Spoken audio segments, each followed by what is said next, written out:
Merry Christmas, everybody. And as promised, I did say that there would be more Christmas movie reviews coming to the channel here. So let's talk about another Christmas Carol adaptation, seeing as how I did one of the more popular ones in A Muppet Christmas Carol not too long ago. Let's talk about Robert Zemeckis' take on this movie. Actually, let me be more specific.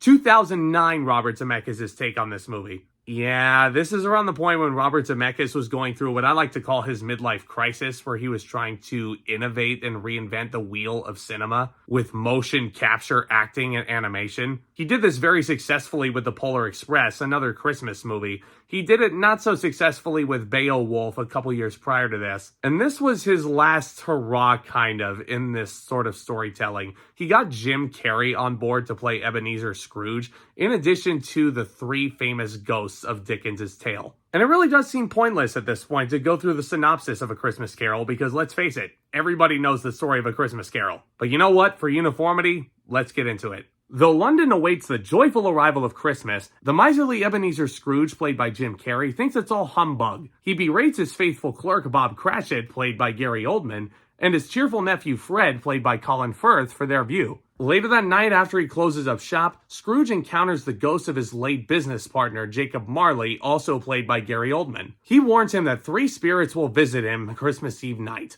The ghosts take Scrooge on a journey through his past, present, and future in the hopes of transforming his bitterness. So I feel like if you just look at the title, Disney's A Christmas Carol with Jim Carrey as Ebenezer Scrooge, you should kind of know what to expect, a little bit of goofiness to the classic dark tale. But the ironic thing is, it's goofy, but it's also intensely dark. Like, way dark beyond Disney standards. Like, for example, take a look at how the Ghost of Christmas Present goes down.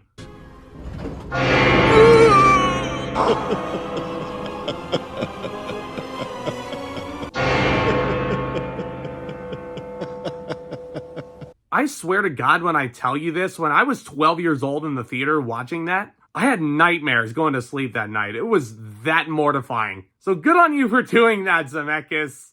Merry Christmas. Let's talk a little bit about Zemeckis as a director. I do think that this movie has a lot of really nice camera composition angles. And I think the animation overall is nice to look at. The motion capture, I think, is super solid. And I'll be honest, there's some things in A Christmas Carol that I didn't think could be changed. Let me put it this way, changed for the better. But a perfect example is the Ghost of Christmas Present and how he transports Ebenezer through the streets of London. I still remember when I saw this in the theater as a 12-year-old kid, and I thought this was just the coolest looking thing. And looking at this effect, it is still a damn impressive looking thing. I mean, I don't know how else to describe it. It's just really impressive looking. And I think the overall cast that Robert Zemeckis put together here is the most star-studded cast he actually had for one of his motion capture pieces. Jim Carrey as Ebenezer Scrooge is an interesting choice, especially considering the cast around him I feel like could have done a much better Scrooge than him. Because this guy's Canadian, he's not from old-time Britain.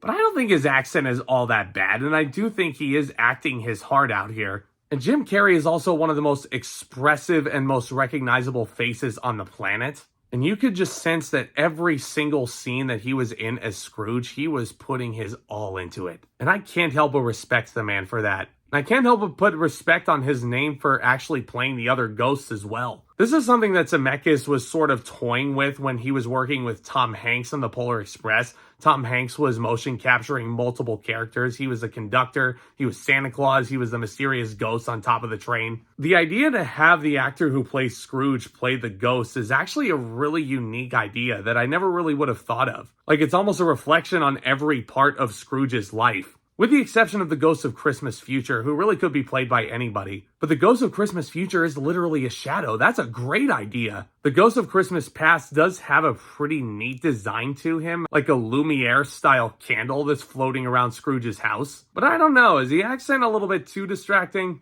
I think so. The Ghost of Christmas Present is your quintessential Santa Claus-like Christmas present. But is it just me, or does it seem like he breaks out into a fit of laughter every 30 seconds? Like, it can get kind of distracting. But look at the star-studded cast that he's assembled around Jim Carrey. Gary Oldman, one of my favorites, plays Bob Cratchit in this. He plays Bob Cratchit quite well. He's super convincing. Oldman as Jacob Marley, on the other hand.